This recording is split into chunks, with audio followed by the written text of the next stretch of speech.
Thank you. Okay, if everyone will start heading back to their seats, please. We're going to get started again here in a minute.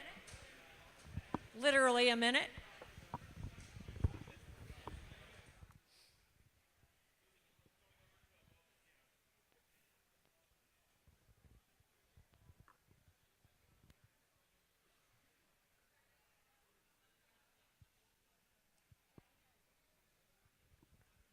I just want to make a comment while everybody's getting settled.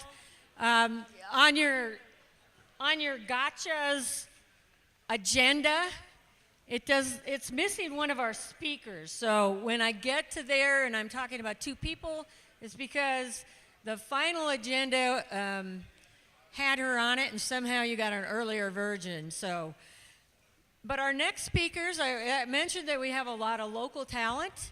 And our next speakers are from Albuquerque. Both Tom and Jeanette have been practicing medicine for over 20 years. They've gotten their medical degrees from UNM Medical School. Janelle is certified in family medicine and Tom in emergency medicine. Janelle had her first balloon ride in 1989, and Tom had his in 1984. And then after many, many, many years of crewing, they finally brought their first balloon about 3 years ago. Tom is now a commercial pilot, and Janelle is a student pilot. So please welcome Janelle and Tom Caius.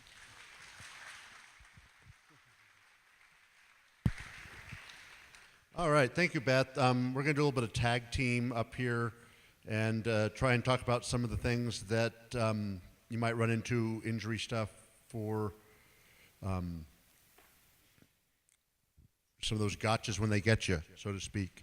All right, I get used to this because clicking here does not click the main one. So there we go. We're going to talk a little bit about some skin injuries, musculoskeletal injuries as far as bones, joints, sprains, fractures, that type of stuff. Environmental, we'll talk a little bit about heat stroke, hypothermia, and some altitude sickness. Blunt trauma, we'll touch real briefly on just some of the thoughts for some of the more serious type injuries. We'll also go over a little bit about what happens if you're the first person on scene for an accident. And then we'll also give you our first aid kit top 10. So we're going to start off with the skin stuff, and we'll go to Janelle to start from there. All right. So we're going to begin with burns. There are a couple of different types of burns that we encounter with ballooning. One of them includes thermal burns, and that can be either hot or cold temperatures that can really damage the skin. We've got a couple of pictures up here of thermal burns. We also encounter friction burns, and we all have had an experience with a rope and no gloves, and the damage to the skin can be pretty profound. When we look at burn care, one of the most important things is to cool the skin. Grab that water bottle, grab the ice from the cooler, get that burn cooled down. Along with that, it's important to clean the wound, get the germs off, make sure there's no dirt.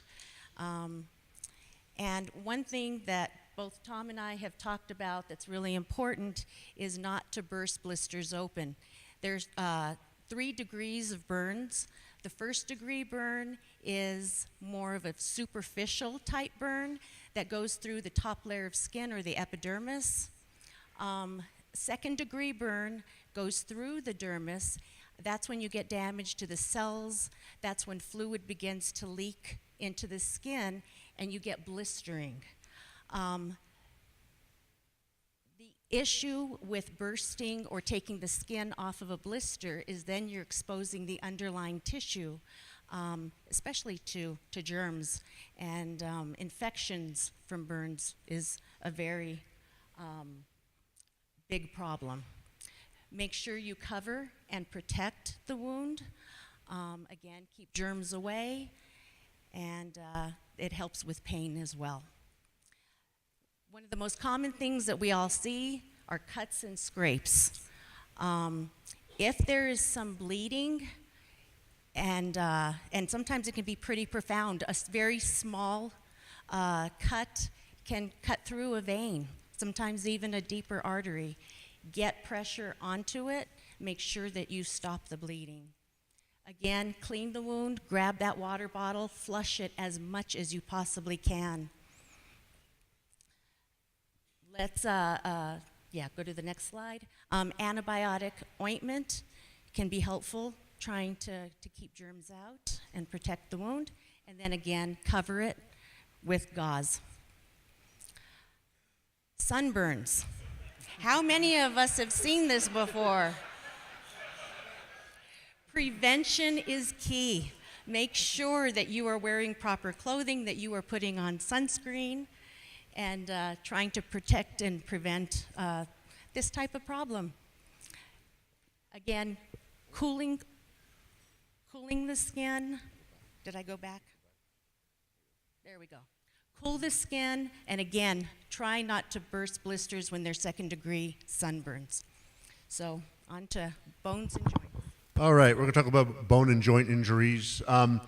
Sprains, just for some nomenclature, sprains are injuries to ligaments which connect two different bones together at a joint, and the fracture is an actual injury to the bone. So this gentleman here rolled his ankle from some fashion, and as swollen as it is, you really can't tell whether this is a broken bone or a sprain. I've seen things swollen up like that, and it's basically the same. You can't tell from this. But the good thing is the treatment's really the same for both fractures and sprains at this point. Most importantly, you want to do is get ice on the wound. If you get ice on there, it's going to help keep that swelling down. It's going to make the patient much more comfortable. In addition, if somebody has to have surgery for a fracture early on, if there's too much swelling, then the surgeon has to wait several days for all that swelling to go down. If you can keep that swelling to a minimum, makes things more amenable for that, and again, keeping your patient more comfortable. So applying ice, getting things immobilized, that's going to do several things. It's going to keep your patient from being uncomfortable from the two ends of a fracture rubbing against each other or putting stress on an already damaged ligament. And one of the things we like to use, and I have one down at my table, I have it available, people want to look at it during one of the breaks, but we call it a SAM splint. These roll up nice and small, just a little bit bigger than a beer can in diameter, but a little shorter. They can roll, and you can splint just about any joint with these. It's a little aluminum. Go back there. A little aluminum sheet in between a couple pieces of foam. They roll up tight. You can put them on an ankle. You can put them on a wrist. You can even put them around the neck. A lot of different things you can do with them, and they're nice compact things. We'll talk about that a little bit in the first aid kit talk as well. When you're mobilizing a joint, you want to mobilize the bone above and below. So if you're talking about an elbow being injured, you want to make sure that the radius and the ulna, your forearm, is not moving, as well as your humerus, and that'll keep that joint stabilized. When you're immobilizing a long bone, you want to keep the joint above and the joint below from moving around. So talk about your forearm, your wrist, and your elbow. If those aren't moving, then that bone in between is going to be stabilized as well. Moving on to hypothermia. This is probably me and Gallup waiting for my crew to come get me after landing in some inopportune spot. But most importantly with hypothermia, prevention is key. Really know what's going on and dress for the environment, know what's happening, watch the weather forecasts, and make sure you're prepared for what's going on. One more thing before I do the symptoms of hypothermia. We all think about hypothermia as a cold weather, only happen in the winter, snow type stuff. You can get hypothermia in the summertime. You could be at a higher elevation, maybe somebody got wet, they were really sweaty for a long time, and then you have rapid cooling. It can happen any time of the year, and just to always be aware of it. So some of the symptoms you have, first thing, you're going to be shivering. That's your body trying to create heat by motion and warm things back up. You'll get some mental slowing and confusion. People might not make as much sense. You'll hear about the people up on Everest. You know, it can be below zero up there.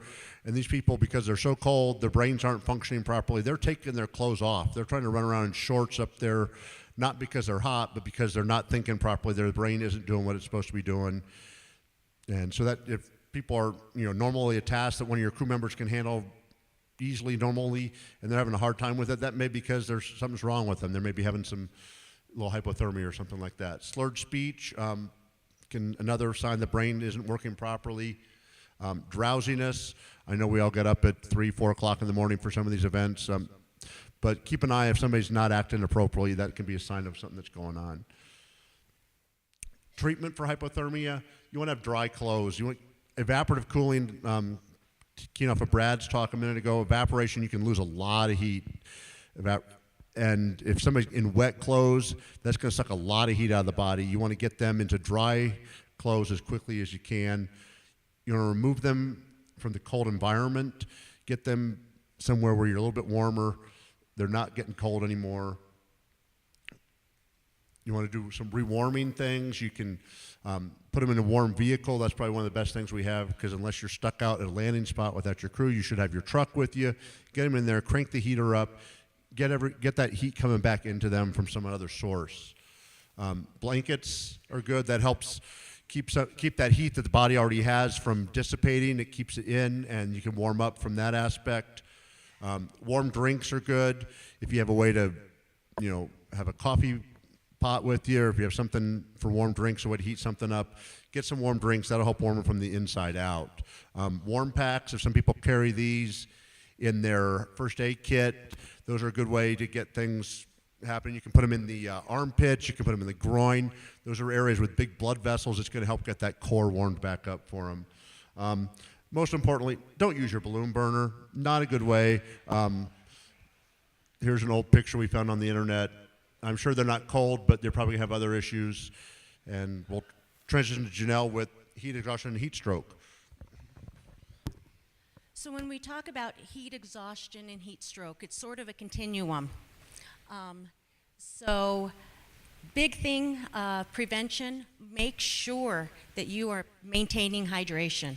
That is so important when you are outside, using hats and making sure that you are taking breaks when you're out working hard. We go to symptoms of heat exhaustion. Those include fatigue. There's drowsiness, dizziness as well. There's some nausea, vomiting, headache. We often think about that pressure type of throbbing headache that you can get from being out in the sun. Mental confusion, difficulty with tasks is another one. It's not just with hypothermia, but with hyperthermia as well. Hydration is so important, and I just can't reiterate that enough. Remove a person from the hot environment as well as you can. Put them in the shade. Sometimes around here we can't quite find shade, but do what you can. If you have a vehicle, put them in the air-conditioned vehicle. Take them inside if that's a possibility. And then another thing that's important is monitor them for improvement, because if the heat exhaustion does not get any better, then you will go into heat stroke.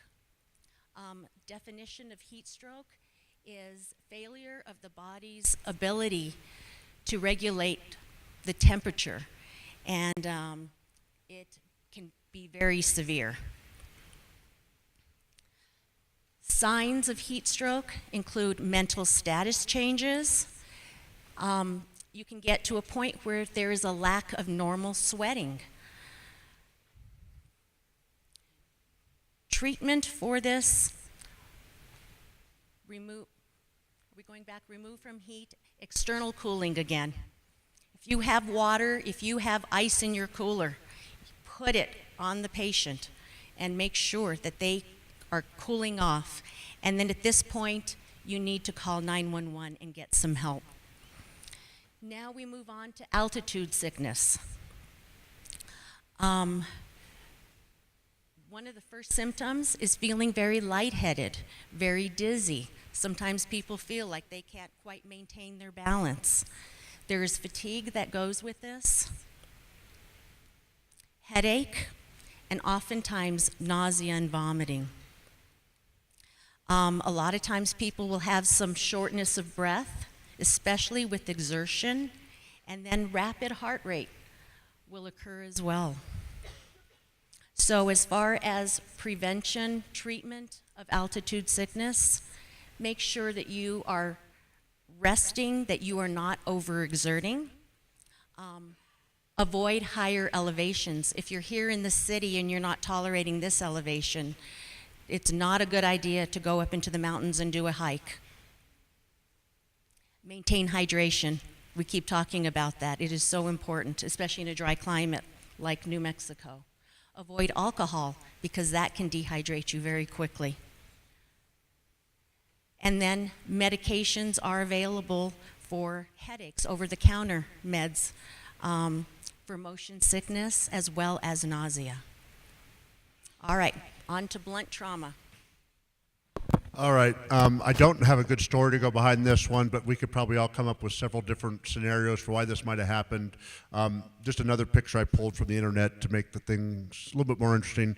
But blunt trauma basically is a general term we use for injuries that are not penetrating. Penetrating injuries might be gunshots or stab wounds. Blunt trauma is more what happens. You're in an object, for example, take a car. Your car's moving. Your car hits a wall. The car stops moving. You're inside the car, and you're still moving until you're hit.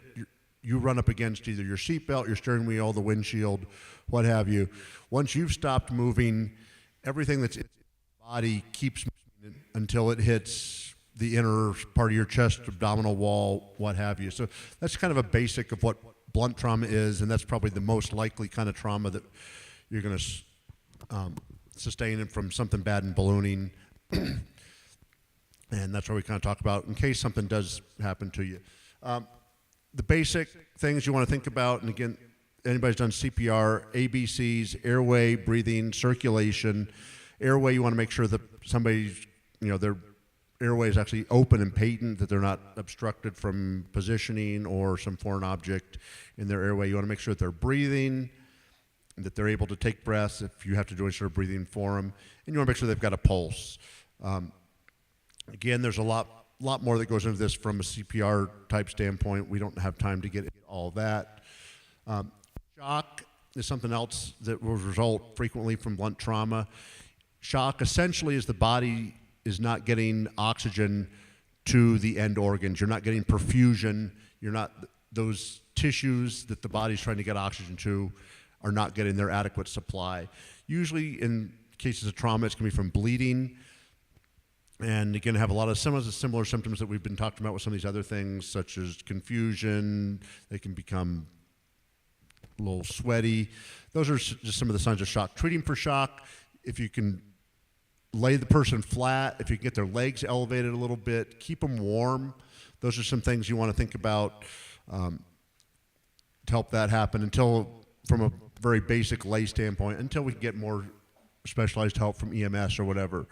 If there's any sort of bleeding, controlling the bleeding, going back like we talked about earlier in the wounds, put direct pressure on it. Direct pressure will get just about any sort of bleeding stopped. Any sort of fractures or unstable injuries, keep them immobilized, keep things feeling better. And then you want to call, at some point in there, you need to be calling for help. You need to get additional resources in place. Unless you're able to handle something simple on your own, get help, get things moving, get your patient to the right sources. I want to talk a little bit about what happens if you're first on scene on a ballooning accident. Again, I don't know which one this was. I'll bet somebody does. But again, a good lead in to, you can have a lot of different things. Knowing what's going on with your scene is important. Know about scene safety. We talk a lot about power line stuff. Nobody should be approaching a balloon that's in power lines until you're sure those lines are de-energized. Make sure that there's no, fire, that there's no leaks that are going to get you in trouble. if you're an injured rescuer, all you've done is create more patients. You haven't done anything to help your patient. You've made it harder for somebody else that's coming down the way. So protect yourself first, and by having a safe scene. When you show up on scene, determine kind of what's going on. Was it some terrible thing like the ride basket that happened there? Or is this just two people on a race or something small? Keep that in mind, because if you're calling for help, they want to know, do they need to send one ambulance? Do they need to send 6 ambulances? What's going on? Do you need fire trucks? Do you need power company? Think about the resources that you're going to need for additional help for the accident. And again, calling for help. Also want to talk about preserving the scene. Because of what we do, and with aviation, oftentimes if there's any sort of accident, it needs to be investigated. If there's a significant injury, and I'll talk a moment what qualifies as an accident, and it needs some sort of investigation happening, don't pack up the envelope, or at least get some pictures. Make sure that people that are going to be investigating this to help all of us in our safety moving forward can have an idea what happened. So preserving the scene is always good. Treating injuries is appropriate. And then accidents, as far as the NTSB is concerned, is anything that results in death or serious injury. I'm only going to talk about the medical aspect. There's plenty of other things to talk about, damage to aircraft and other property. But anything that involves death or serious injury is considered an accident. Serious injuries would be a fracture, something that does not involve the nose or a finger would be considered an accident. Anything that requires hospitalization within 48 hours is an accident. And any sort of accident under the NTSB rules requires immediate reporting. You need to get a hold of somebody. You need to get this reported. Anything that does not meet these definitions of accident is classified as an incident. Really helpful in some of this flight services. They're good for weather briefings in the morning, but they can also help you get a hold of the NTSB. If you have to do a report on something, if you have to, hey, I don't have the NTSB's number on speed dial, I do have flight services, call flight services. They can get you connected with the right people. They can tell you, hey, this is what you need to do. It's your next step. And now we're going to go into the last bit with our top 10 items for the first aid kit. So we should all have a first aid kit readily available when we are out ballooning. The most common thing you're going to see are scrapes and cuts, and so having Band-Aids around is important. It can help to put pressure on a wound if you need it. It also helps to protect the wound. The next thing is to have gloves if you can. We're out and our hands are dirty, we're touching all sorts of things. Having a clean pair of gloves is important when you're trying to treat a wound to keep from contaminating it. It can also protect you from bleeding. Tom's favorite quote is, if it's wet and not yours, don't touch it. Medications, the things that we tend to put in our kit include antibiotic ointment that you can put on wounds, allergy medication if someone comes into contact with something and they begin to develop an allergy, that's handy to have. Analgesics if someone has sprained an ankle or has a fracture. Ibuprofen, Tylenol. Cortisone cream is something else you can put on rash, on bites, that can be helpful. Let me go back one slide. We like to keep aspirin as well in our bag if we have somebody who's having a cardiac event. Being able to administer an aspirin is important, as well as nitroglycerine. Oops, sorry, I went backwards. All right, the next thing that we like to have in there is a triangle bandage. This is a piece of cloth that can be used as a splint. You can use it to also put pressure on a bleeding wound, and it's there to keep things clean if you need it. Gauze, again, covering a wound, protecting things, putting pressure. An ACE wrap is great for a sprained or injured joint. We always keep Ziploc bags around. That's something that can be really helpful. It has multiple uses. We tend to put all of our supplies in Ziploc bags, so they're sealed, protected, but you can see through them and be able to grab what you need. You can put ice in a Ziploc bag and use that as a cold pack. And who hasn't had a passenger who has gotten nauseous, motion sickness? Having a Ziploc bag keeps your basket clean. Pencil and paper. It's like, okay, what do we need this for? It's a good way to record things when things are when things are going on. Keeping somebody's contact information. If you're taking vital signs, heart rate, you can record that. Write down exactly what happened and patient's medical history as well as medications, because later on this is something that's easy to pass on to EMS. SAM splint. Tom's got a SAM splint, which is really helpful for immobilizing things. So you all can come up and take a look at this later.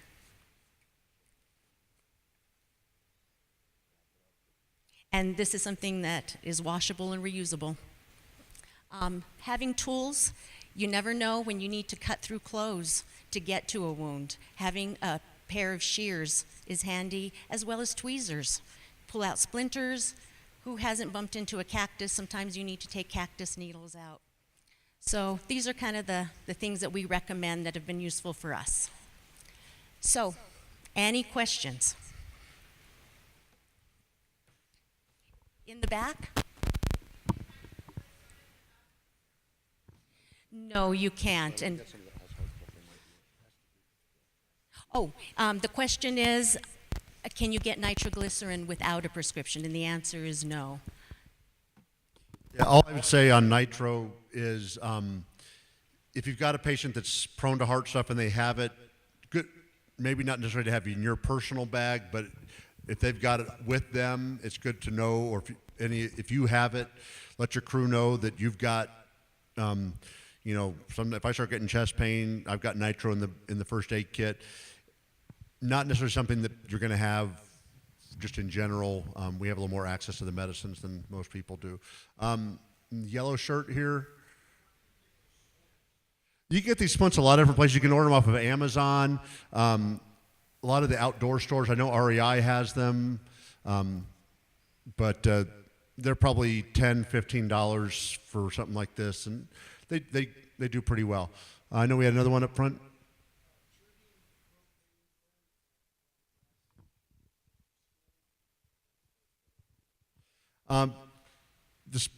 The question about that was treating propane burns. The best way to handle that, getting them away from the burn, get out of the area.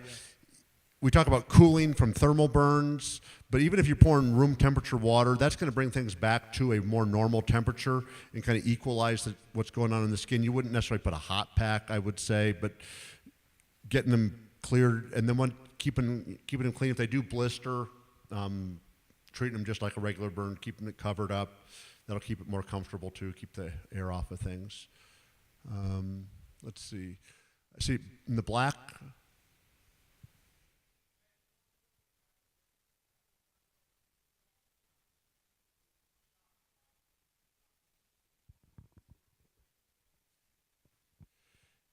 Oh, as far as the question was about hypothermia and heat stroke and recovering. If you're going to push, my impression, correct me if I'm wrong, was that you wanted, if we're going to overcool or overwarm the person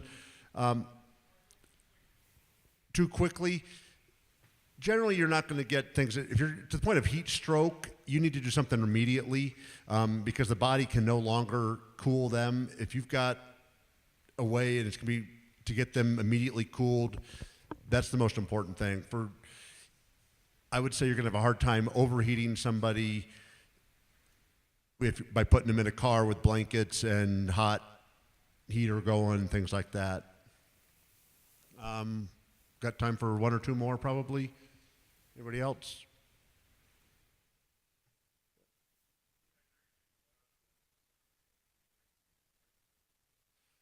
Yeah, dehydration, and I tend to think of them as on a continuum. So you're getting a little dehydrated, and then if you're out there in the heat a little bit more, then you're going to get move into some of the heat exhaustion. That can progress on into heat stroke.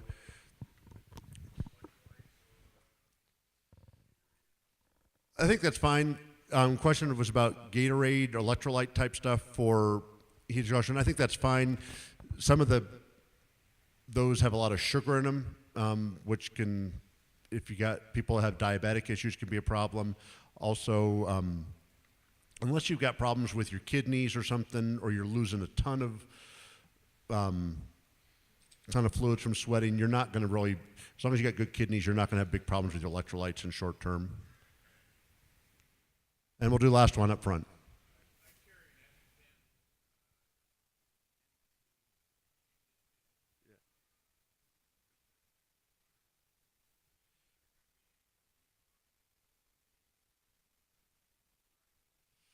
The question was about EpiPens. Definitely a proponent of those. If you're in a situation, if you're an individual that is prone to those things, definitely that's something worth having. I didn't put it in my general kit because it's hard to have. Probably along the lines of the nitro, it's something that has, if you need it, hopefully you have it with you, but let other people know you have it. The other question was about pricing on EpiPens. I can't speak to that. I have no idea where we're going on things. We run out of various medicines at different points for reasons that make no sense to me. We live on a planet covered with 2/3 salt water, and we've run out of normal saline before, so I don't know. Thank you to both Drs. Kayas. We appreciate them coming up. And we're going to jump right into our next speaker. He is also from New Mexico. Bill Lee is the CEO of the Gallup-McKinley County Chamber of Commerce. He has over 20 years of LTA experience. He's the president of the Red Rock Balloon Rally Association. He's organized and flown in numerous rallies around the Southwest. And he also runs his own small ballooning business in Gallup, offering hot air balloon rides. And he flies the New Mexico True Balloon for the state tourism department. So please welcome Bill Lee.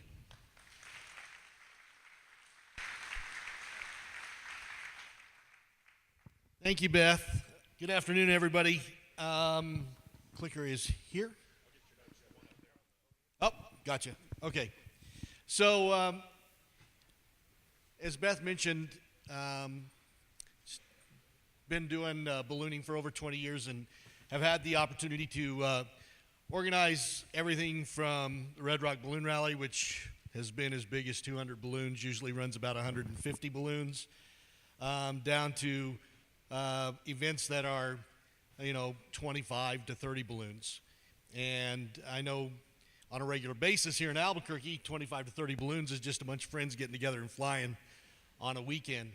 But when you start to talk about doing an event, things change a little bit, and having some kind of organized rally.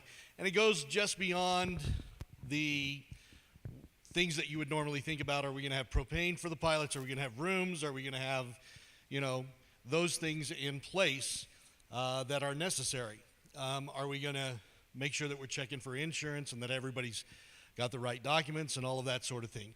So it becomes important to make sure that we have more than just the basics covered. This kind of came to mind here recently. Many of you know that I also organize a balloon event in Angel Fire during the summer over Father's Day weekend. It's Balloons Over Angel Fire. And this year, this came to be true. It's just a small event. What could possibly go wrong? Well, we had what we thought was a very good morning for flying. Brad, I would just love to talk with you and I about what went on, because I'm pretty sure it was a low-level jet or something that got us, but we didn't have the data, obviously, that picked up on this. Flight service in the forecast. We've all experienced that.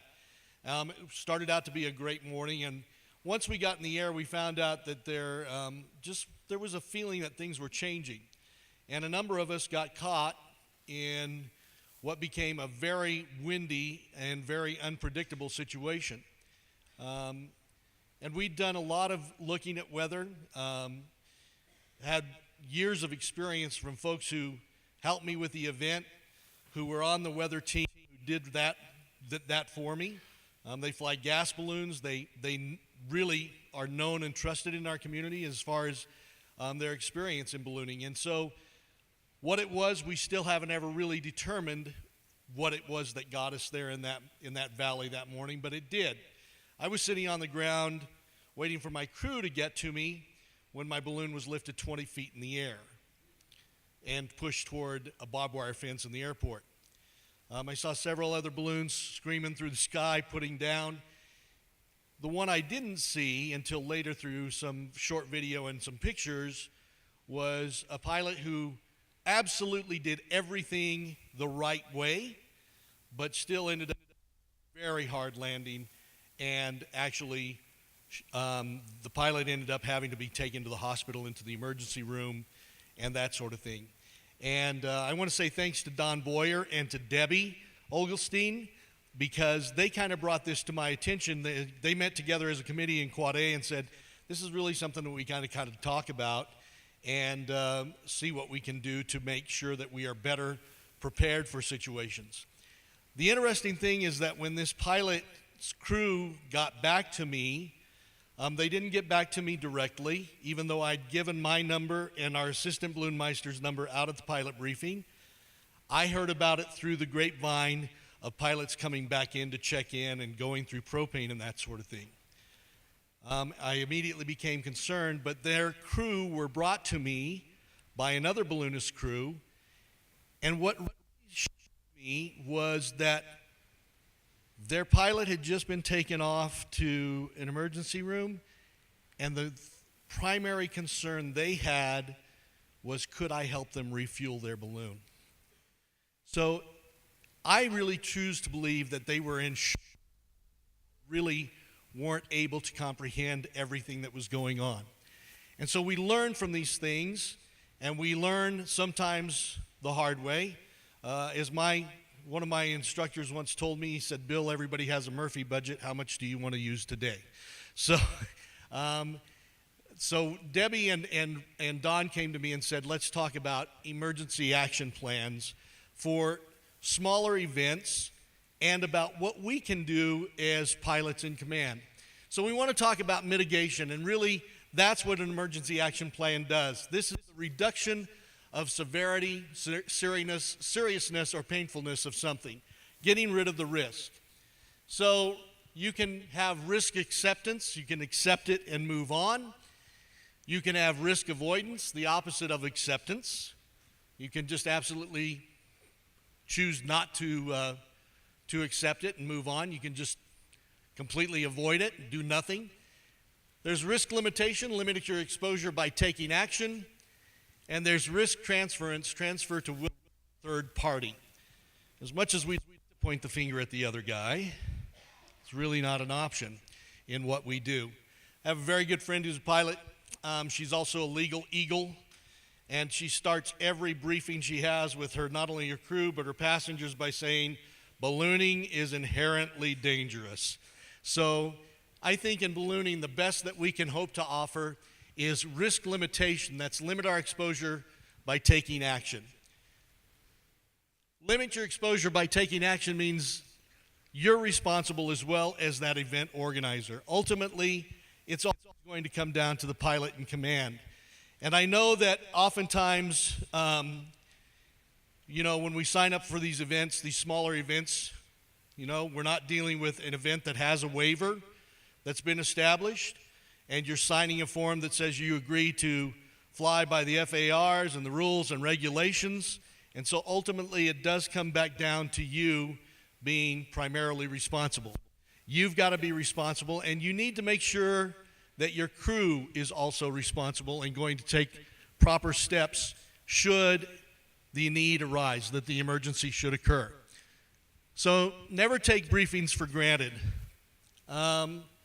Take note of important numbers and information. If it's not provided, remember to ask. Again, You're the pilot in command. You take command of the situation.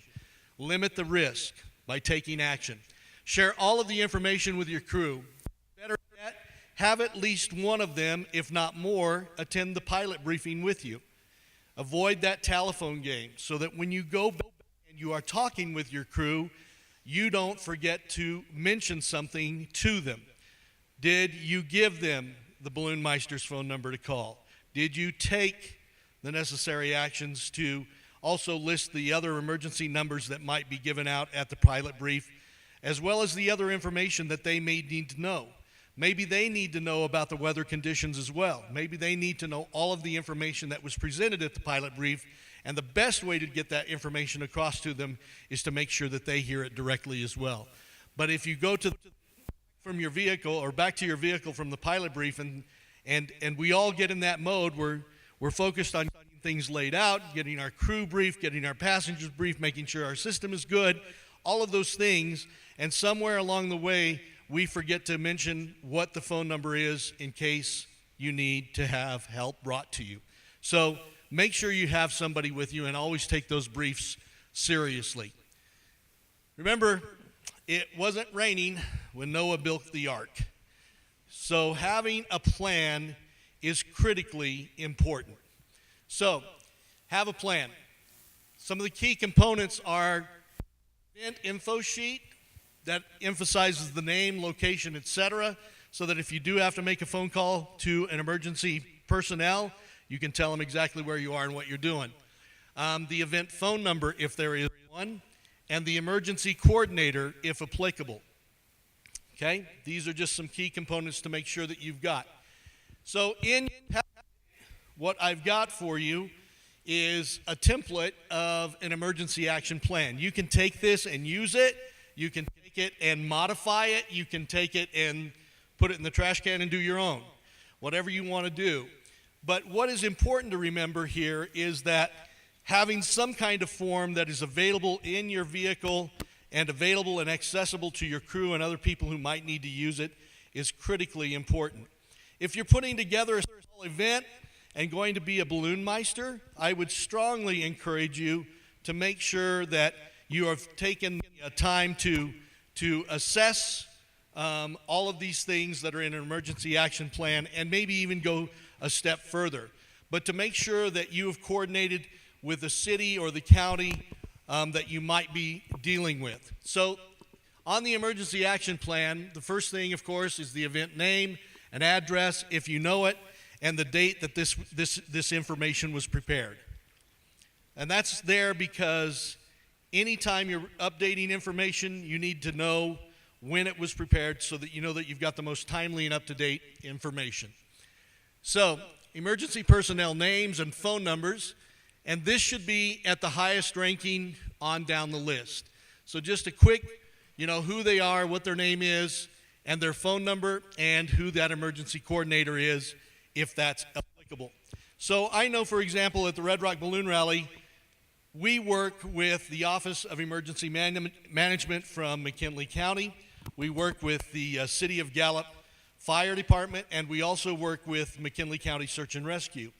All of those agencies are involved on our field, and you may not notice them if you come. You may not see them, but we do have an emergency command center in operation. We've got all those things in place. But again, we're talking about an event that's got 150 plus balloons at it. So all of those things are put into play.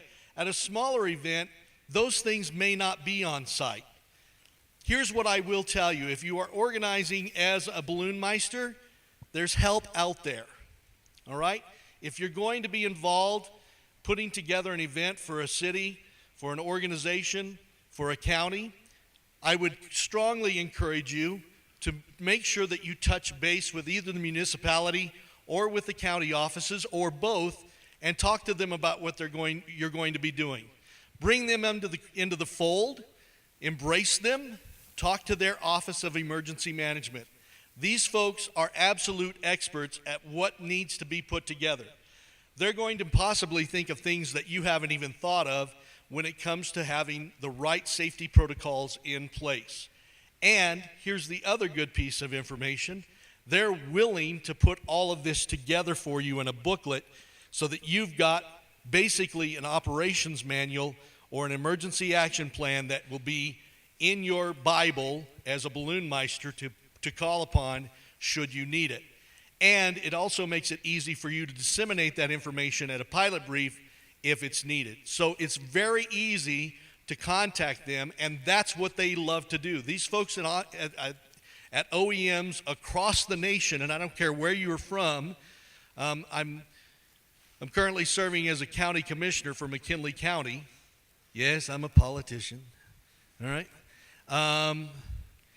But I will tell you that across the country, these offices of emergency management are set up to deal with these kinds of situations, and they like doing this. It's part of what they've been trained to do, and they want to make sure that they keep themselves and their community just as safe as possible. So it's really a good idea to know who to contact within the municipality or within county government, and I would suggest counties because you're probably going to be dealing with a much larger area than just a municipality, and you can get that Office of Emergency Management to help you coordinate things.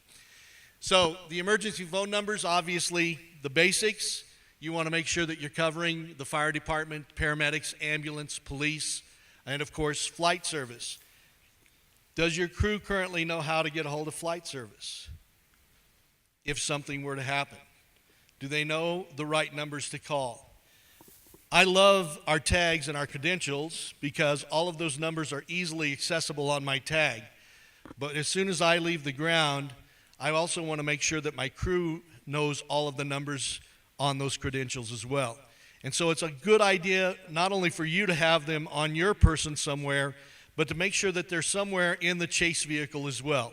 That these critical things become part of your individual pilot in command emergency action plan. Okay?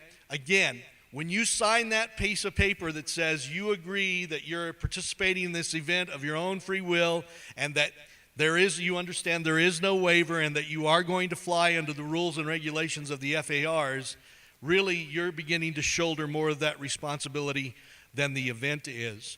And so it becomes highly critical that everybody in your team has this information. You want to make sure you've got the utility company emergency contacts, specify the name of the company, the phone number, and point of contact, electric, water, utilities, telephone company. Not every wire that gets hit sometimes is a power line, sometimes it's a telephone line. You want to make sure that all of those things are accessible and that you have a way to contact them. This may require that you've got to do a little bit of research on your own at each event, I realize, but the more you can fill in the blank lines in your own emergency action plan, the more safe and the better off you're going to be, the more prepared you're going to be. So for medical emergencies, and I know we just had the docs up here, there are some things that I would suggest. Again, call medical emergency phone numbers, check the applicable paramedics, ambulance, fire department, provide the following information, make sure you know the nature of the medical emergency, the location of the emergency, make sure your name and phone number from which you are calling are readily available. Don't move the victim unless necessary, right, Doc? All right, okay. And call the following personnel trained in CPR and first aid to provide the required assistance prior to the arrival of professional medical help. Attempt first aid only if you're qualified.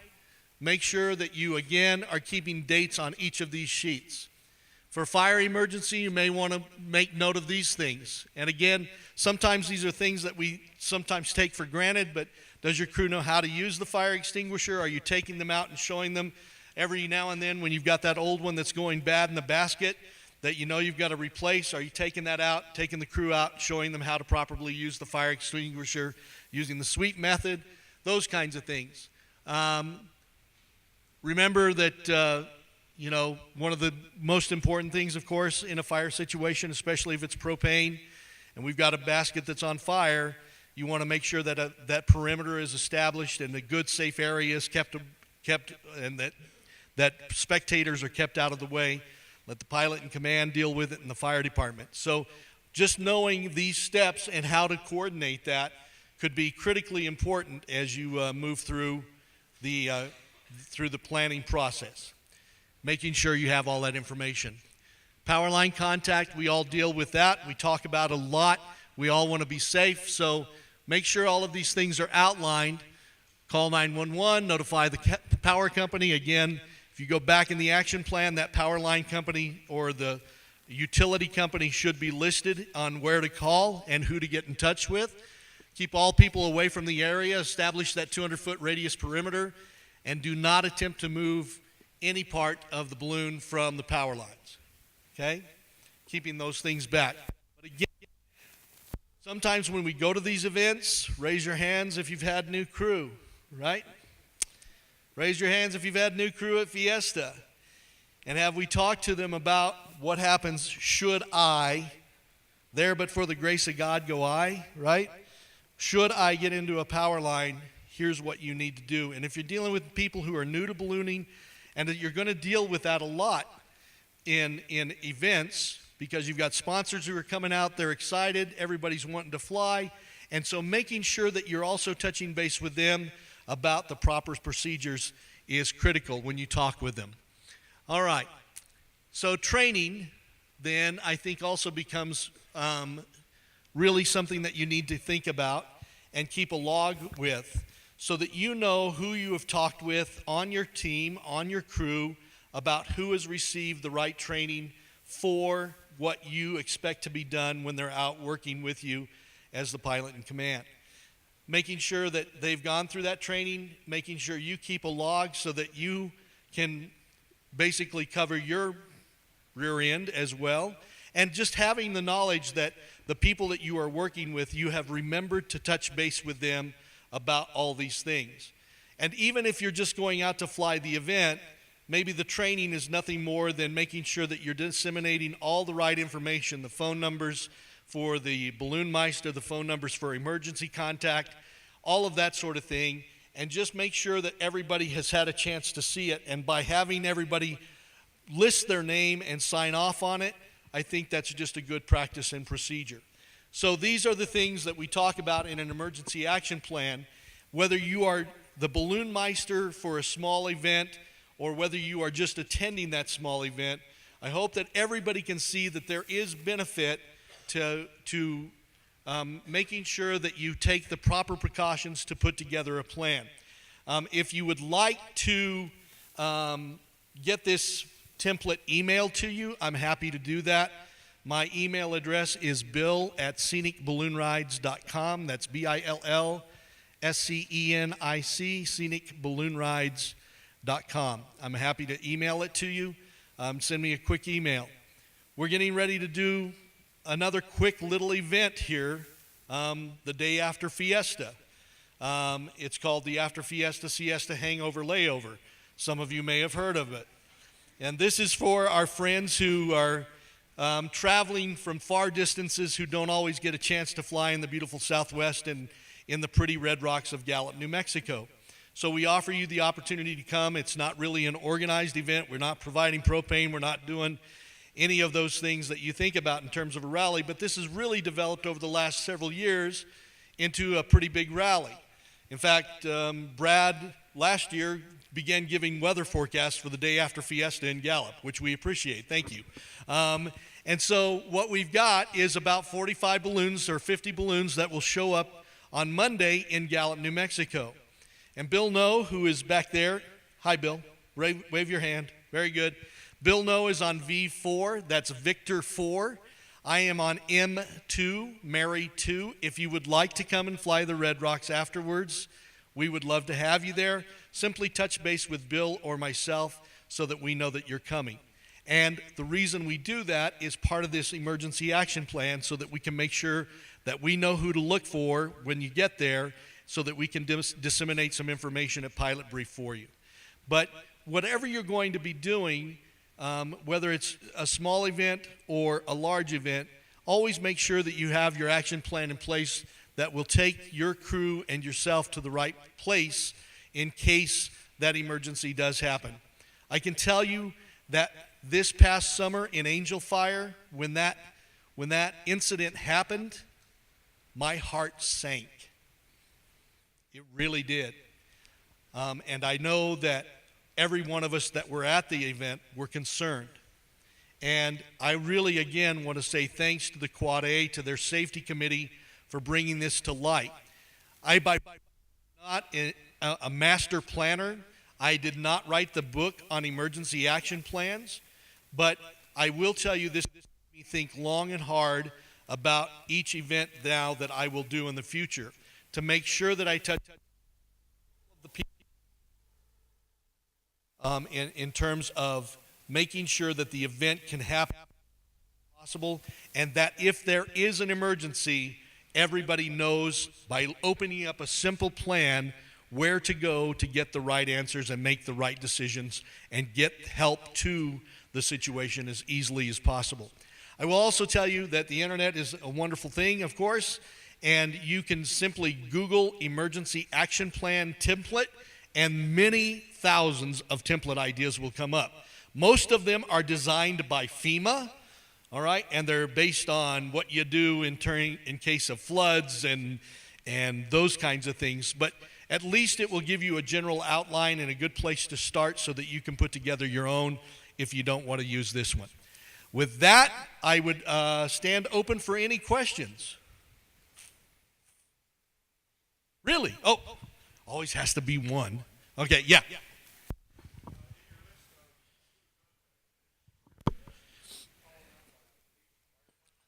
So search and rescue operates differently in each state, right? So here in New Mexico, and somebody may know better than I, but I think in order for search and rescue to be activated, they actually have to be contacted by the New Mexico State Police, and then search and rescue goes into. You are given a number, and then search and rescue gets activated. So it operates differently in each state. I know that for some of us who have flown in Colorado, sometimes you want to pay. There's a fee or a license to buy in Colorado, which automatically engages search and rescue in case you were to need them. Otherwise, they would charge at the rate it costs them. So those are things that you need to know in your emergency action plan, certainly, that you should have listed. Yes. Yes, they can. Most of the states can charge you for being rescued.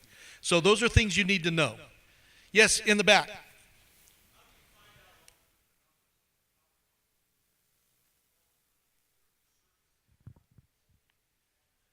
So a great question. The question was, how do you find all of those numbers?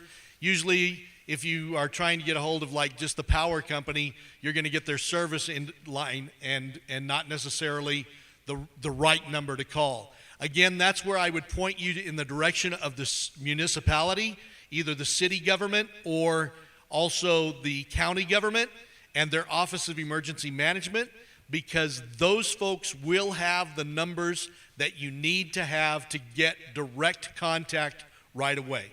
That's the best source to get that from. Yes, other questions? Yes, sir.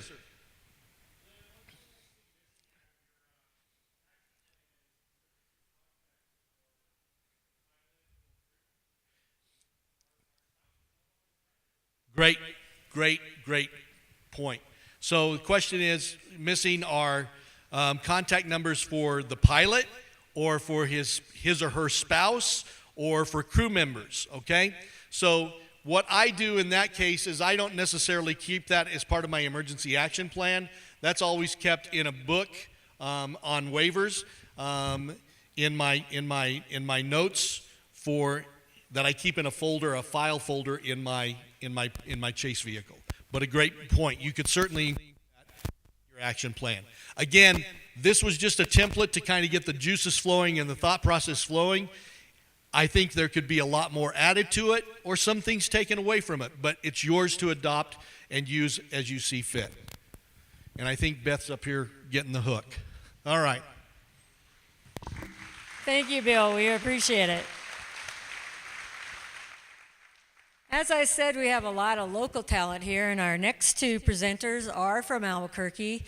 I do want to mention two things. We are out of coffee now, but the coffee was provided by New Mexico Pinon Coffee. They donated it to us.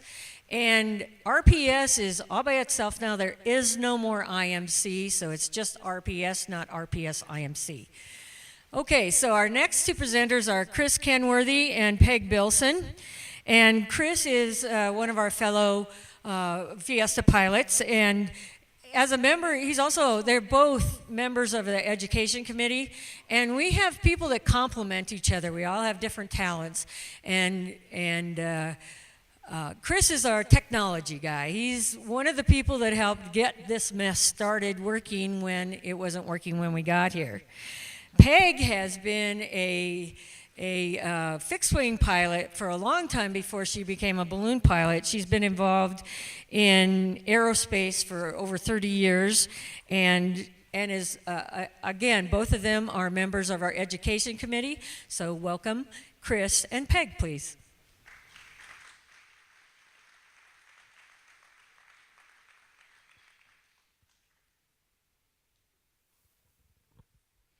Thank you, Beth. So I think Chris and my presentation is going to complement a lot of what Brad presented earlier today, which is where can you find some of this information? And so what we're going to walk through is just some of the technologies, the applications and websites that you can use to enhance your pre-flight planning, actually use in flight, and then also for your crew and post-flight logging. Did you walk away with my flicker? No, it was here. Isn't this it? Oh, no, we hit it. No, it's this one. There we go. All right. Now, I think we should emphasize that Chris and I are not experts on all the technologies. This is not going to be comprehensive. There's a lot of different stuff available, all right? But we're both about 100-hour balloon pilots. And so what we're going to do is just walk through a few different applications, talk about how we use them, and then also just show some tricks or some enhanced features that you may or may not be aware of. Now, if you know all this stuff, you can go to sleep for the next 45 minutes and take your afternoon nap. So we'll apologize in advance, but we do just want to show just an overview of the different things that are out there. Regardless, we're going to start this presentation with a reminder and end it with a reminder. Remember, aviate, navigate, communicate. And so it's all going to be about aviating first. So even though we'll talk about having some technologies that we might use in our pocket while we're up in the air or when we're competing, it's always important to remember that the burner is the most important thing we've got in at our fingertips. We're going to use a standard format throughout everything. There'll be two types of categories we'll cover. First is weather and flight planning, and then the second is navigation and logging. The standard format we'll use is like this. So if it's a website or if it's an app, which app? I've actually thought for a long time, I learned while we were putting this together, I thought I had the right Windy app. I didn't.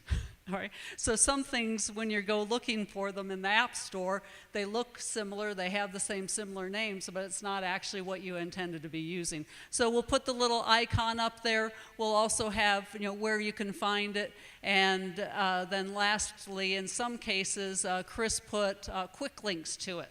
And so the documents that you received, we've also put together as a reference guide. Now, one of the requirements of the FARS 91.103 is that we become familiar with all available information. Now, I'm not going to get, before we fly, now I'm not going to get into the conversation as what does the word all mean. However, the AIM does urge you can't find a place where you're required to call a weather briefer, but it does urge you to call a weather briefer. Now, you can also, instead of calling 1-800-WEATHER-BRIEF, that phone number, you can also go on the website. All right, you can go on 1-800-WEATHER-BRIEF website and actually get the information yourself. That's what I tend to do, but other people like to talk to humans. And you'll learn quickly that Chris loves human-to-human contact. And so another way to use, however, the website is to follow along. because that is the information that the weather briefer is going through. That's what they're talking you through. And so for me, it also gives me a visual to go along with the verbal that I'm seeing. Now, a caveat for now, all right, the only place that you can be guaranteed you get the latest TFR information is by verbally talking to the FAA weather briefer, right? So the websites are close, but boy, if there was a pop-up VIP visit, or just this fire just happened, or this earthquake just happened, there might not be, that TFR might not be on the website. So right now, legally, officially, the only place you can get the TFR information is if you've gotten that information directly from a weather briefer. So that is one of the upsides about why you might want to use 1-800-WEATHER-BRIEF or call the weather briefer. Now, if you're going to do that, this is the first place you'll go to. And so in the upper right-hand corner, where did I find my? You start by just clicking on flight planning, and you click on flight planning and you'll get this form. And so to use this form as a balloon pilot, you'll quickly immediately see it's really set up for a fixed wing pilot. But to use it for a balloon pilot, there's just a couple of tricks you really need to understand. All right, first you click on, and we're going to be VFR, visual flight rules. But oddly enough, our type is not LTA. We are not lighter than air. You have to put in ball for balloon, right? It doesn't work if you put in LTA. So you put in ball for balloon, and then you do need to put in an airspeed. And so put in an airspeed of, once you've done that, now you can use this form. Everything else is relatively self-explanatory. But to emphasize, another way to use this information, because, it gives you the weather from the closest airports, right? So if we're here and we're going to fly out at the west side, or we're going to fly from Balloon Fiesta Field, oops, you'll put in, double eagle, KAEG, right? Well, that information may or may not be at all relevant to what's going on at Balloon Fiesta Field. So you'll see that you actually have an opportunity to put in departure, destination, and 2 alternates. That now enables you to border. You can put in 4 airports and get a boundary around. So I tend to put in Double Eagle, Santa Fe, Albuquerque, and Belen.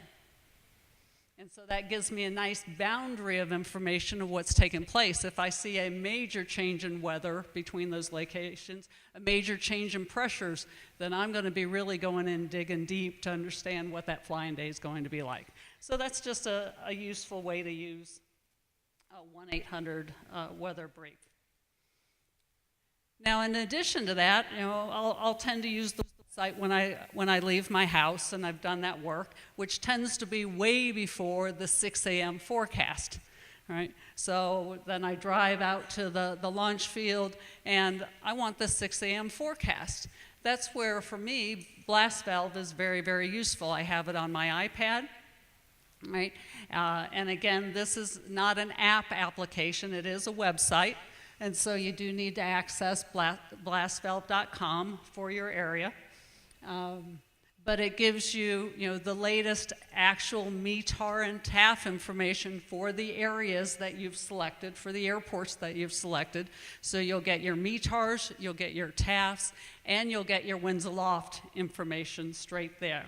In addition to that, right, you'll, this is what I'm showing right here. And so here's your latest METARs, your latest TAF, and your winds aloft information. And this is available for most, if not all, states, right? Yeah. And so you just select the state. This one is naturally New Mexico. You select your airports. Now, in addition to that, you do have your 3 to 4 day forecast. So when I'm thinking about wanting to fly in a couple of days, I'll go to the blast valve because it gives me a beautiful visual. And then in addition to that, the night before, it gives me a good look about, what's anticipated. And Brad went through that earlier about where that information comes from. But just a really nice visual of, quickly I can see, what direction are the winds are going to be going, what speed are they predicted, and then how close is my temperature to dew point. So can I expect fog? Can I expect precipitation?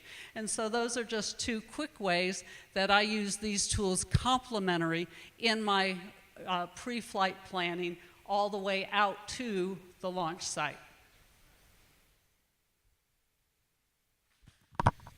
All right, so Brad did an awesome job taking us through all of the really cool weather data that's available out there. And I think there's some different ways that we can digest some of that in a little more consumable or readable fashion. So one of the apps that I enjoy using, and this is available on both a website that has a little more detailed views, as well as an app that's available for free on Android and your iPhone, is Weather Underground. I'm sure a lot of you use this. I'm going to show you a cool couple tricks that you may not have used in the app. But it's it's more of a pre-flight thing, right? So it's going to pull in data from crowdsourced weather stations. You've seen Brad show it off in the mornings. There's weather stations all over the Albuquerque area and most cities all over the nation. And those are weather stations that folks like us that are weather nerds have put on their roof, and they feed that data into their database. And Weather Underground crunches all of that, and they get to get a little bit better idea of what the kind of mesoscale and microscale meteorology is in our area, instead of just looking at those 5-kilometer or larger models that they have available. So let's dive in here. So on the left side is the web-based side of this. So if you pull this up on a web browser on your computer at home, this is what you're going to see. One of the cool things that I like is when I go into the 10-day of this, I get to see a very easy look at, which one's the laser button? That one there. So this is your pressure. So high pressure, typically a little more favorable to fly in. So we can see just over the week how when the pressure starts to drop, we tend to have a little bit more precipitation in the forecast, right? And we can see in the mornings our wind forecast and direction really easily presented. And then on the app, everything's broken out hourly as well. And the cool feature that, and let me know if anybody, raise your hand if you're using this, is the Smart Forecast feature. We've got 1, 2, 3, 4, just a few in the back. So this is what's cool about this. So I've set up a smart forecast called Flying. And what I've done is you just click Add within the app, and you set the criteria that are favorable flying conditions. So for me, I set it for anything over 29.92 inches of mercury. So I'm looking for high pressure as a favorable condition. I'm looking for winds under, I think I have 8 in there. And anything under 5 is like super favorable. I'm looking for less than a 10% chance of rain. I'm looking for temperatures that are not above, I think I have like 75, 80 degrees. Things that work well for my size balloon and my comfort and conservative level of flying. And what that does is it gives us an hourly look at, or not an hourly, but a daily look at when the likelihood that we're going to be able to meet all of those conditions is true. And so at a glance, without having to dive into all these other apps, I can look at that smart forecast and say, Tuesday just does not look good, and then go figure out why. Or, Saturday looks awesome, and go dig a little bit deeper. But it's just a really cool little deep dive into that app that gives us a neat little trick. Brad's talked a lot about this wind plotter. I called the company, and I said, hey, do you have any others available anywhere in the country? And they told me that they did, but they were mostly on NASA launch pads, on military proving grounds, and places that we probably won't be flying. So unfortunately, or fortunately for us here in Albuquerque, I guess, we're very, very lucky, just like Brad said, that we have that wind plotter sitting down there at the corner of the field and out at Double Eagle during the rest of the year. The URL to access that is ridiculously long. If you've ever been sent it or look at it, you might want to write this down, or it should be in your handout. I shortened it for you so you can all punch it into your phones. Let's take a look at it real quick. There's a bunch of different views, and you can access them from the View Data link up at the very top. The The one that I just like to look at, just for fun flying, is just the wind barb, and that's what we've been looking at in the mornings up on the TV screen. The wind barb is going to show us a 250-foot or so resolution of the sky for several thousand feet above the ground. It's updated right now. They're updating, I think, every 5 to 7 minutes. That can change throughout. The one thing, and here's the gotcha that you got to be careful of, is up at the top there where it has time since last updated. The number of times that I've logged in and went, man, it looks really cool to fly today, and I look outside and the trees are doing this, and then I realize they haven't updated that darn thing in 3 days. And so you got to be careful when you log in and make sure that the actual time since last update's current.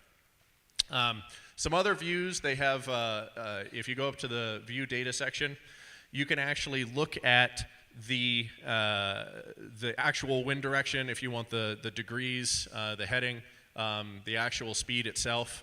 This is not as specific, so if you want to drill down into that data, it's there.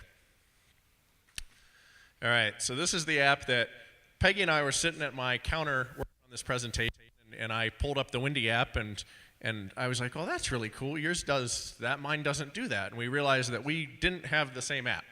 And so the app that I like to use in the website, it used to be called windy.tv. It's a really, really interactive, super kind of weather nerdy website and app on the phone. It's for forecasting, so it's not something that you're going to use in flight or really even at the launch field. It's completely free. It's available for Android and Apple devices. And what it does is it gives us a bunch of different views of all the different models and weather in our area. And I just like it because, like I said, it's really interactive, right? So if, some of the charts and stuff that Brad pulls up, they're very static. You can't really drill into them very well. And what they've done is they've taken a lot of that data and they've made it a little more consumable for folks like us. So this is a very synoptic look at the United States, so we can see our pressure gradients going on. The wind is highlighted in different colors. We can actually see the direction that the winds are going, and then we can slide our time scale down here at the bottom and give it an hourly resolution of exactly how that's going to change and see how it's going to change as the morning goes on. The other thing is you can see down here, you can choose the model that you want to pull from. Just like Brad was talking about all the different models that are available, some may be better in your area than others.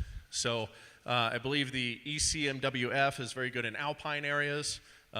There's others that have a much larger area that they cover. So figure out which one is kind of most accurate for your flying area, and use that, and you can get a good idea of how things look in the future. This is windy as well, except when you zoom in or you pick a location, and you can set favorites within the Windy app. So we have Balloon Fiesta set. They give you a 3-hour resolution, and the 3-hour resolution I like because it'll give us the wind, and this also gives us the gusts, which a lot of the other apps out there don't do. And then again, you can change your model down at the bottom. So, and you just slide that slider across, and you can see what the by hour looks like and how that's going to change. Let's see. So this app is more for when you get out to the field, okay, or you wake up in the morning, you want to see what sort of moisture, precipitation we have in the area. I like this app the best because it has aviation overlays. Okay, this is available for free, again on Android and Apple devices. It is an app, it's not a website. So search the App Store for it. If you want to get super geeky and look at those outflows that Brad was talking about, there's an app called Radar Scope, and that is a paid app, but it actually gives us levels all the way down to, we can see the velocity off the radar. We can see a lot of that data that gets filtered out on our other apps. So a lot of times those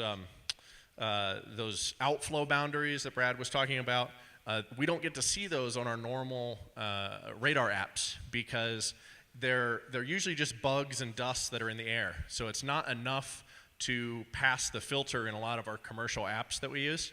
but the radar scope gives us that if you want to geek out and see some of those outflows and stuff during the summer thunderstorms. So this is what that app looks like. I told you there's aviation overlays, so our middle one actually shows what a TFR. Again, to caveat what Peg said, the only official place that you can get TFR information current is to call a weather briefer. This does do a good job of pulling that in, though, and it also gives us information about convective air mets, different sigmets, turbulence, and you can click those and actually see what the altitudes are that those run through, all laid on top of real-time radar data. So it's a cool app, completely free. You can overlay all of that by clicking the layers icon, which is that guy right there, and you can add all of that additional information to the app. All right, this one, Peg had never known about this. I'm curious when we get to the screenshot how many of you have seen it. In Albuquerque, the National Weather Service put together a web page that we can kind of click on different flying locations. I showed you last year, I think, at the safety seminar. That's where I found this, but I pulled the link out because it's another one of those complicated links. And so if you write down the tiny CC link, it'll take you right to it. But what it is, it's a website, not an app. It's free, and it pulls in all of our vertical wind forecast data. So it's like winds aloft, but it's got a much more finite resolution on the granularity in the altitudes. So let's take a look at it. All right. So this is Albuquerque. To note, they're available at most large airports. So you can't just pull it up for your specific flying location. You do have to attach it to an airport. The granularity or the resolution is, I think, in the 500-foot range or so, and it's an hourly resolution. What I like about it is you can change the model that you use. So this is the NAM model. That's what it defaults to. You can look at 2,000 feet, 5,000, and 10,000 feet. So if you're going to do that long jump over the Sandias, you can pull this up and you can see all the way up through that 10 or 20,000 foot level and see where the winds are headed. The other thing that we found kind of neat, and Brad mentioned a few of these, I shouldn't have cut it off, but there's wind shear, low-level wind shear that will tell you where the level in hundreds of feet, where that wind shear level is expected at that hour, and what the speed of that wind shear is expected to be. You can also find what the forecasted lifted index, if you're a lifted index fan.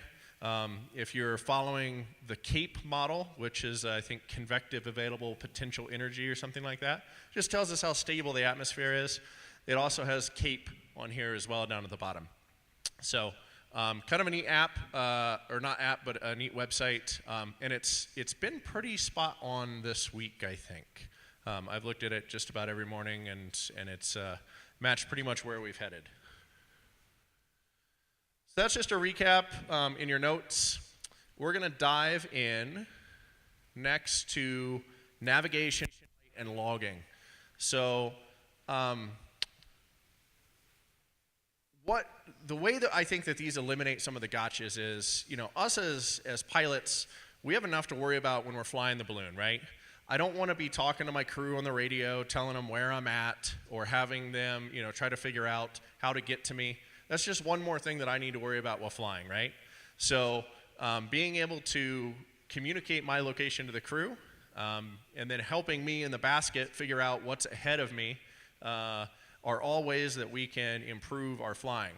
So we're going to take you through some of that, and then just meeting some of the FAA requirements for logging as well is almost a side effect of these apps, but it's an included feature, so we're going to highlight that.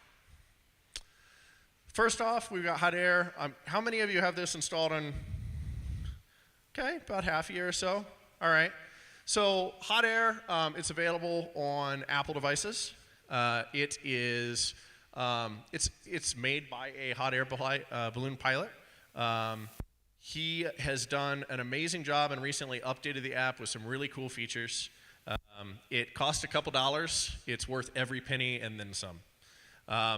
The big thing that it does is it logs your flight. It allows you to overlay your PZs. It allows you to keep a digital flight log. It integrates directly with Glimpse, so it sends your GPS location directly to your crew right from the app. It logs wind data at different altitudes during the flight, and you can pull those back up while you're flying. The new version lets you actually press and hold if you hard press on your screen, and you can set kind of what I would call like a soft target. So like if you're not super competitive, but you want to get to here, it'll tell you what heading you need to be at to get there. It doesn't let you enter like the GPS location of a target, but if you know approximately where it's at, you can hard press on that area and it'll direct you there. Couple different screenshots. That's the new hard press. It lets you set a target on the left side. When you're flying, it gives you a 5, 10, or 15-minute, here's where you're going to be at this current speed and direction, which is kind of neat. It allows you to log all of your flight data and convert every track into a flight log. You have to enter a couple additional things for that to technically meet the FAA's requirement, like the IN number of the aircraft that you were flying. You also need to enter in whether that was, I think, private solo, dual, or pick hours, and all that. But it gives you that ability to enter all that data in there. And this does meet the requirement for a flight log if you want to keep a digital flight log instead of your paper one. All right, who's using Glimpse? That's awesome. I'm going to tell you, hopefully, a couple little neat tricks to make your Glimpse life a little bit easier, since most of you are already using it. Just real quick for those that don't, it's in-flight GPS tracking for your crew, right? So it sends your signal, or it sends your location down to your crew. It's cross-device compatible, so no matter what they have, they get a link, they open it up, they get to see right where you're at. The trick that I want to show you, so on the left-hand side here, set up favorites. Every time you use Glimpse, if you're sitting there and adding like the 5 or 10 people that are out there, I just add my whole crew. And every time that I go fly, I go in and I just delete the ones that aren't there. But it saves me a little bit of time in the mornings. The other thing you can do is set up what's called a group. It's from the menu in the top left corner, but you can create a crew group, and then you can all monitor where each other's locations are, so you can actually see where your crew is in addition to where you're at. And that's a nice way that you don't have to go through and invite everybody. You're just all participating in a Glimpse group, and you can see exactly where they're at, so you don't have to call them on the radio and say, dang it, where are you guys at? I'm getting hypothermia in Gallup. Right? Hey now. Let's see. The other thing, my crew, it always drove nuts because we're flying, if we're flying in Gallup or we're flying on the west side, they can't see those dirt roads. And the default view, it's the 2D just map, right? It's just got the road names on it. If you have your crew click on the layers button in the bottom left-hand corner, they can pull up the satellite view, if that's something that interests you. That's kind of a neat little trick. They had no idea how to do that, and it seems to help them when we're flying out in the middle of nowhere. All right, with that, I'm going to turn it back over to Peg. And so, as Chris mentioned briefly, the Hot Air app was recently put through a major upgrade. So if you haven't updated your app for a while, I encourage you to do that, because it was a major upgrade that the developer's quite proud of, but it's also quite useful. All right, simply put, Hot Air Balloon Pilot is the same thing for Android. Right? It's got very similar functionality, not exactly the same usability, but it's basically in line. So where Hot Air is for Apple products, Hot Air for Balloon Pilots is the Android application for the same thing. I need to start this with a disclaimer. I am not being paid by UltraMagic, and I do not fly UltraMagics. Just a second, I have a question. Yes, Tim? 2 different people. The question was, did the same person do Hot Air Balloon Pilots that does Hot Air? No, they're not. They're 2 different people. But I found this interesting as a completely comprehensive package that is all pulled together. And you can use most of the applications even if you are not an Ultra Magic. But a couple of things we would highlight. It is a tad pricey, but it's good for both iOS as well as Android products. And in addition to everything in hot air and glimpse, it also has a couple of interesting things. It's got the weather completely integrated into it, and so based on where where you can put in where you're flying to that day, get all your weather information. You also have a complete load calculator. Right, so you can have all that information, and instead of using the slide rule that we get from Quad A, you could actually have that information digitally. And then what they also do is have all the manuals, the maintenance manuals and the operations manual, all tied together in this one application. So it's a completely integrated package that everything you might want as a balloon pilot. So again, I'm not being paid by them. I don't fly their systems, but I thought this was rather impressive. Now, a couple of more sophisticated that we'll just touch on briefly, that we'd really highlight. You use them more for competition flying. That if you're a recreational pilot or a nerd, and you really want to geek out, these are the more sophisticated applications.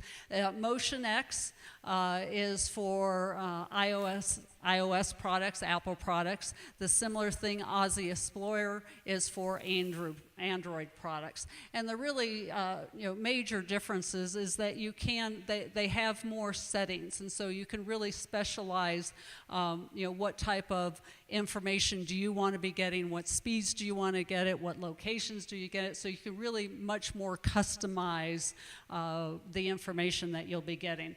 A couple of things that I'll just highlight around MotionX is that there is several different ways you can get your maps and several different forms you can get your maps. All right, so terrain, satellite, hybrid, you can get it from Bing, Apple, Google. So whatever system you're used to using or you like to use and you want to track your information from, you can use it here. You can completely download all the target information that's available. And so, here's Balloon Fiesta Field. You can click on this and you will actually get the coordinates and the exact target location that's been called for that task that day. And you can then plot your course. You click on that, and from where you are, you can actually plot your course, bearing or true, something else you could select, magnetic or true, and you can fly to that location. And then also keep track of, again, for your competition pilots, your no-no line, right? The line that you don't want to pass to ensure you're going to miss it. And then completely record naturally with everything. So you can record, everything that's taking place, keep track of it, look back with it over time. I think one of the downsides of these types of applications, again, if you're a recreational pilot, it has a lot of information. They weren't created for flying. They have been applied for flying applications, so it has a lot of information if you're a hiker as well. And then here's our summary of all the navigation apps that we have gone through, plus a couple more. Again, similar to Glimpse, you can use Find Your Friends. So on all Apple products, that's free. It comes with, it's already there. So that's a similar tool you can use. What's nice about Glimpse is that it is integrated with hot air. And so it's not one additional thing you have to do. And then many of us are familiar with the Venza maps. But again, that's not connected with Glimpse. All right.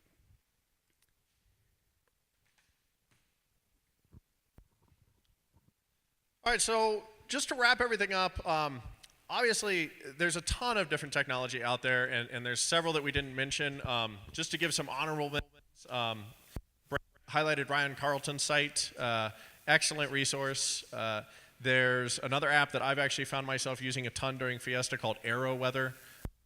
It's for iPhone and Android. It may just be for iPhone. It pulls in all the local airports in your area without having to go to each one individually, and you just pull down and it refreshes. And so I've been watching that a bunch of things as well, just to get a good idea of what all the airports in the area are doing. That one's free, I believe, AeroWeather. And then match the tool to what you are trying to do, right? So if you're trying to decide if you're going to do that hop and fly on, right, and you have access to the wind plotter here in Albuquerque, it's an amazing tool to help make decisions and say, you know, should I fly on, or is that fast wind layer starting to come down? You know, use AeroWeather to see what the airports in the area are doing. So use the right tool, but don't let it overwhelm you, and don't let it distract you while you're flying. Aviate, navigate, communicate. You can have a sterile cockpit. Most of this technology, I'll call it pocket technology. You can set the glimpse, you know, pull up the wind plotter, throw it in your pocket, go have a great flight, hopefully have a safe flight, and hopefully this makes it a little bit more enjoyable and all of that. So, all right? Very good. Any questions?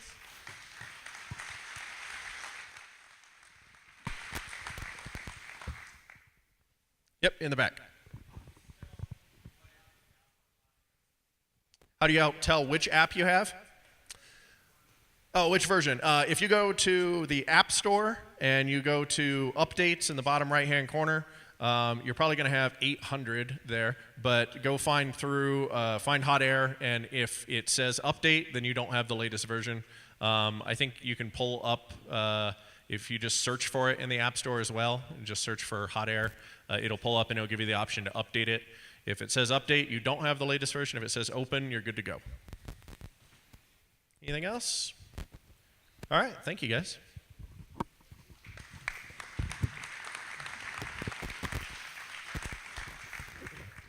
Thank you, Chris and Peg. We're going to take another 10-minute break. So if anyone needs to use the restroom or wants to get more cookies, we'll be back at 4:10, please.